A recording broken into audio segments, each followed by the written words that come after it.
Adresse de Paul David Moïse à l'église épouse de notre Seigneur Jésus-Christ. Lundi 4 septembre 2017, à 18h00.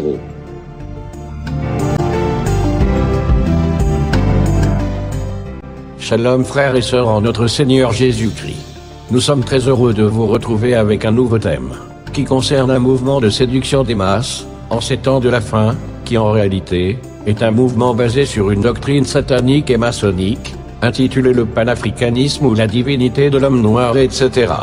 Ce mouvement est le pur fruit de doctrines maçonniques, et d'un vaste agenda bien préparé dans les loges maçonniques, dans le seul but de s'attaquer au christianisme véritable, et par la même occasion, créer une confusion dans l'esprit des âmes ignorantes ou mal affermies.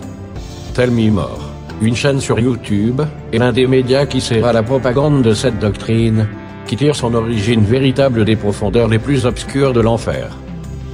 C'est pourquoi nous sonnons la trompette, dans le but de vous avertir de la grande séduction satanique qui se cache derrière tout ceci.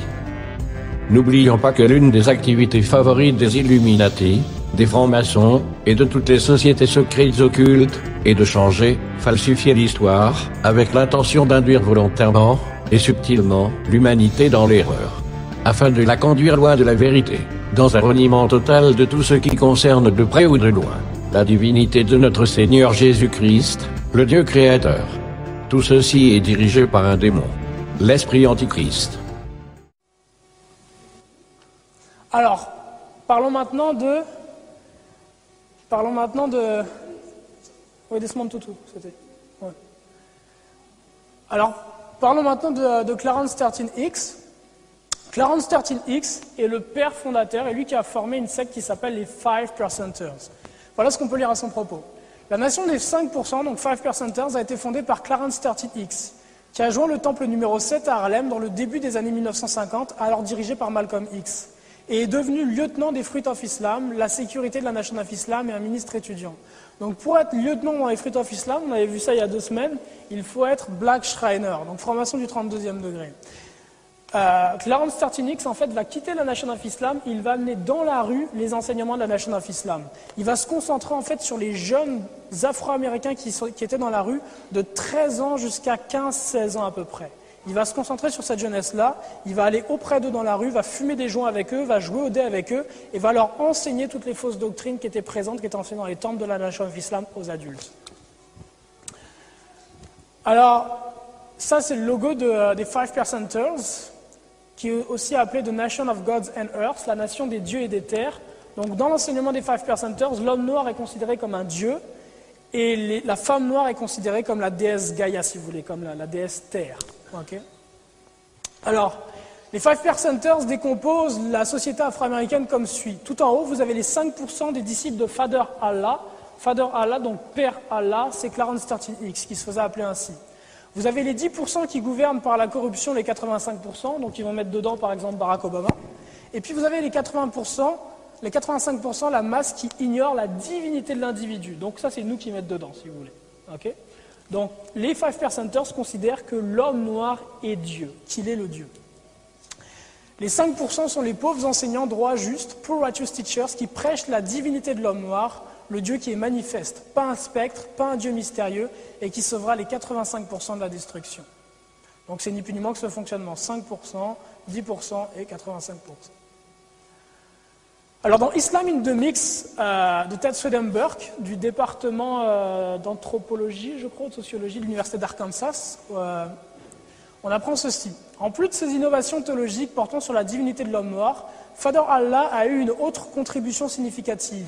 Il porta les doctrines de Master Farad et d'Elijah Mohammed dans la rue. En particulier, il a répandu les enseignements secrets de ces derniers, connus comme les Lost Found Muslim Lessons, qui sont arrangés sous un format question-réponse et semblent avoir pour modèle le catéchisme des maçons. Father Allah concentrait ses efforts de recrutement sur les jeunes de Harlem. Alors pourquoi les jeunes? Parce que lorsqu'on détient la jeunesse, c'est l'avenir qu'on détient. Vous vous souvenez de ce que disait Aleister Crowley? Laissez-moi séduire les jeunes gens et les anciens chancelleront dans leur tombe. Alors ces jeunes gens deviendront des hommes et seront les prémices de la création de nouveaux cieux et d'une terre nouvelle. Sans cette armée, je suis inutile. Donnez-moi cette armée de jeunes hommes et nous balayerons ces chiens dans la mer, disait Aleister Crowley. Alors parmi les enseignements qu'on trouve dans les 5%ers, il y a l'islam. Il y a aussi l'alphabet et les mathématiques suprêmes. Par exemple, ils ont eu une influence très importante sur la culture hip-hop par rapport à ce qu'on appelle le fait de break down les mots.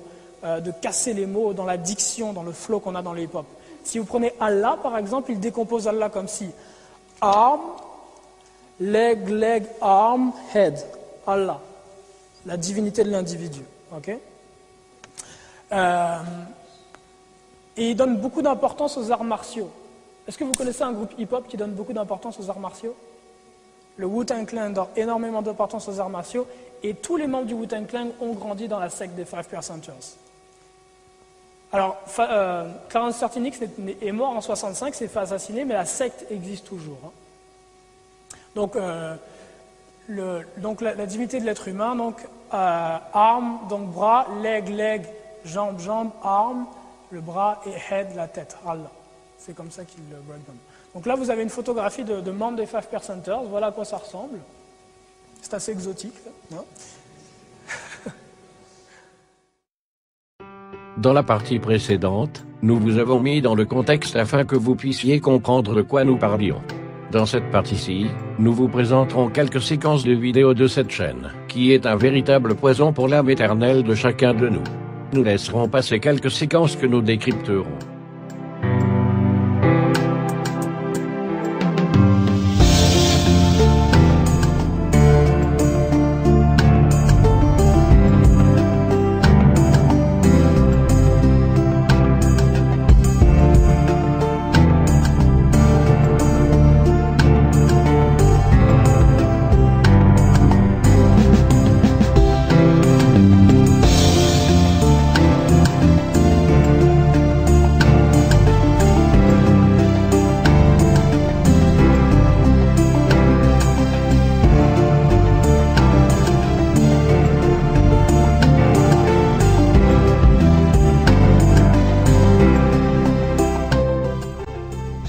À en croire ces images, nous pouvons déjà constater que certains personnages bibliques représentés par des iconographies catholiques sont de race noire, de la Vierge Marie, en passant par le peuple juif, et même ceux du Seigneur Jésus-Christ et ses apôtres. Nous n'irons pas plus loin pour l'instant, suivons attentivement ce qui suit. When you look at Christianity, you're dealing with the Amen priesthood that's coming directly out of ancient Kemet. You're dealing with the rites and rituals of Osiris, the passions of Osiris, the idea of the resurrection of the dead and his son coming forward, Heru, as his living testament to his life. Aset, who the Greeks call Isis, is the essence of who Mary is. Nebetet, who is her sister, is who Mary Magdalene is. So that when you look at Christianity, I mean, even when you look at the word Chris or Charas, you're dealing with Chares. Char means spirit and res means to rise. The Romans learned the Passion of Osiris through the Greek. And the Greeks learned it through the Kemites or the Africans from Egypt. So that it was just a retelling of the same story, superimposing things that they thought they knew. And that becomes what we today call Christianity. Judaism, that is Atonism. That comes directly out of the river, Hapi or Nile. And that is why Moses himself was said to be initiated into the priesthood of angels. Une petite correction. Le culte catholique, il faut le préciser, n'a aucune fondation biblique et n'a été aucunement institué par Dieu.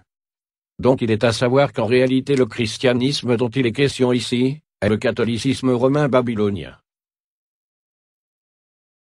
Nicaea was an effort by Constantine to control the people through military and through religion.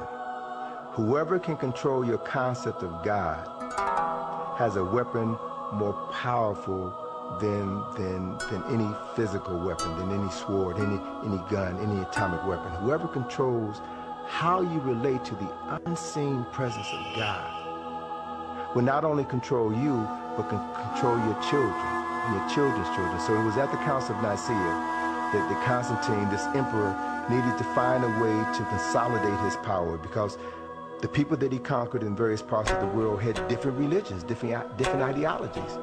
And it was at Nicaea where he brought together these theologians, these scholars, if you will, to hammer out one uniform theology that everyone would follow. And if Constantine could convince people to take Jesus as God on earth and change that he was a human being, then they could take over the control of the Catholic Church and make one.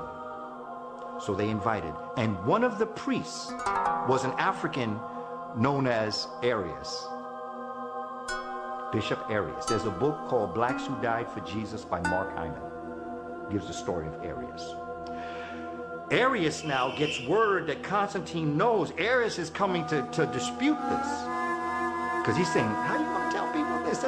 Nobody's going to believe that story. That Immaculate Conception? Come on, you know, that's written on the walls of Egypt. That's a mythology, that's an analogy. You're not supposed to believe that story. That's a nice story to live by, that each and every one of us has Jesus within us and every birth is an Immaculate Conception. But there was no one boy born as the Son of God, the freak. Come on, you can't. Constantine said, look, come on over here. Nicaea, I'm going to talk to you. he found out that he was going to be assassinated. So he fled into Europe with his followers. Arius and his followers became known as the Aryans. Wouldn't Hitler have a heart attack if he knew who the real Aryans were? They were a bunch of black folk.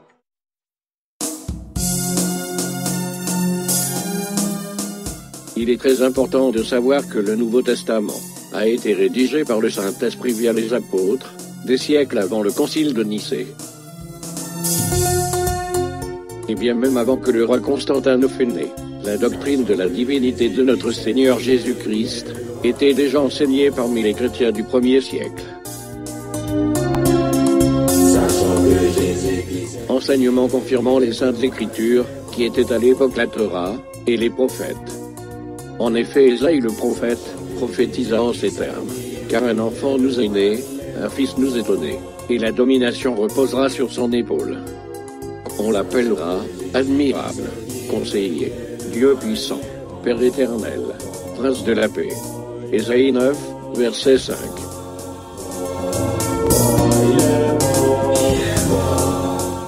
Alors dire que la doctrine de la divinité de Jésus-Christ a été inventée de toutes pièces par l'empereur Constantin au concile de Nicée est un gros mensonge. Car même la Torah et le livre des prophètes annonçaient déjà des siècles avant la venue du Messie qui serait divin.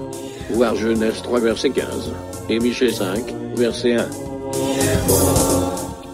Toute la Sainte Bible rend témoignage de la personne de notre Seigneur Jésus-Christ, qui est le sujet principal des Saintes Écritures. Jésus a dit: vous sondez les Écritures, parce que vous pensez avoir en elles la vie éternelle. Ce sont elles qui rendent témoignage de moi.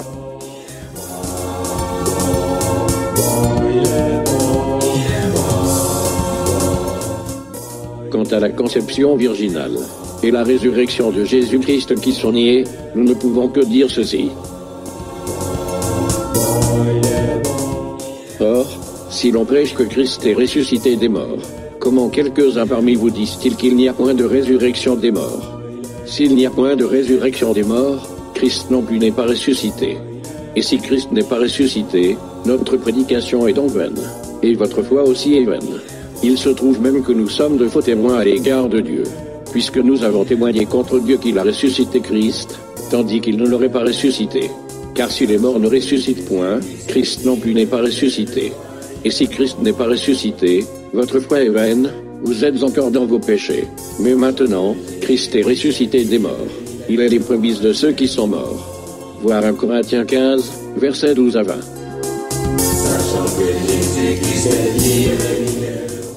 C'est pourquoi le Seigneur lui-même vous donnera un signe. Voici, la jeune fille deviendra enceinte, elle enfantera un fils, et elle lui donnera le nom d'Emmanuel. Ésaïe 7, verset 14. Elle enfantera un fils, et tu lui donneras le nom de Jésus. C'est lui qui sauvera son peuple de ses péchés. Tout cela arriva, afin que s'accomplisse ce que le Seigneur avait annoncé par le prophète. Voici, la Vierge sera enceinte, elle enfantera un fils, et on lui donnera le nom d'Emmanuel, ce qui signifie Dieu avec nous. Matthieu 1, versets 21 à 23.